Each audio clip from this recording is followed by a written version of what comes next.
ময়মনসিংহ জেলা আইনশৃঙ্খলা কমিটির মাসিক সভা অনুষ্ঠিত। আবুল কালাম আজাদ, ময়মনসিংহ। ময়মনসিংহে কোনো ক্রিমিনাল ও কোনো মাদক ব্যবসায়ী থাকবে না।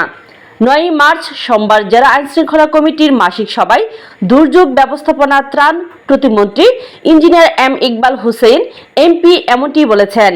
তিনি আইন শৃঙ্খলা রক্ষাকারী বাহিনীকে দিক নির্দেশনামূলক বক্তব্য প্রদান করেন। সেই সাথে আর শক্ত অবস্থান নিয়ে কাজ করার জন্য উপস্থিত সকলের প্রতি আহ্বান জানান। ক্রিমিনাল আপনার থেকে দূরে থাকবে। আমরা এখন শুনি যে থানায় ক্রিমিনালরা বসে কথা বলতে থাকে হিসাবে ভালো অনুযায়ী যুক্ত করেন না। এই পরিস্থিতিটা বদলান। আপনারা আপনাদের নিজেদের অবস্থান শক্তিশালী করেন, ক্রিমিনাল অর্ধেক করেন। আর আপনাদের যে সব মানে আছে ল্যাকিং আছে, আপনাদের যানবাহন নাই এটা নাই, ওগুলি আমরা দেখব, কিন্তু কাজগুলি আপনাদেরই করতে হবে। আমরা আপনাদেরকে সাহায্য করতে পারবো। আমরা কোনো জনগণ দিকে না, আমরা এমনি আমাদের রাজনৈতিক পরিচয় আমরা যেটা আছে সেটা আমরা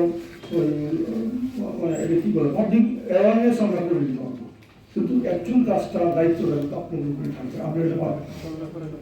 তো আমরা আশা করি আপনারা কালকের থেকেই বা আজকের থেকেই আপনারা একটু শক্ত হন, কঠোর হন, নির্মম হয়ে না, কঠোর হন। ক্রিমিনাল ধরে, ক্রিমিনাল তো আপনাদের লিস্টের ক্রিমিনাল, এদেরকে ধরেন না, স্টার্ট করেন এক জায়গা থেকে।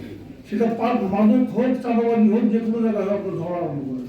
তখন ক্রিমিনালসরা বা যারা দুষ্কৃতিকারী তারা মনে করবে যে আইন শৃঙ্খলা বাহিনী তাদের কাজে লেগে গেছে, আমরা বিশাল। আমার বক্তব্য এইটুকুই, আপনারা এই হন, আমরা আপনাদের সঙ্গে আছি। এবং আপনারা যদি সঠিকভাবে কাজ করেন, আমি আমাদের সবার পক্ষ থেকে কথা বলছি, আমরা আপনাদের কাজে ইন্টারফেয়ার করব। আপনারা আইন মাফিক কাজ করেন, আমরা আপনাদেরকে সাহায্য করবো, ইন্টারফেয়ার করবো।